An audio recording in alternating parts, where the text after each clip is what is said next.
everyone, welcome back to this channel. In this video, I'm going to show you how to add a filter on a VivaVideo apps. Now let's get started. First, after you open your VivaVideo app, you just click on the video.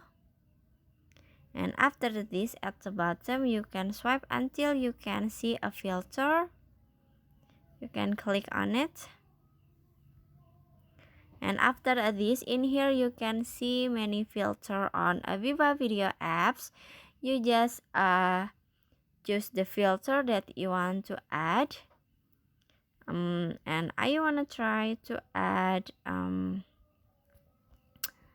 maybe this one.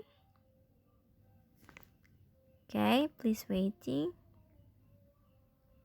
Like this, or this one, or this one. I wanna add this one. So, and after this, you can click done in here. It's so simple, right?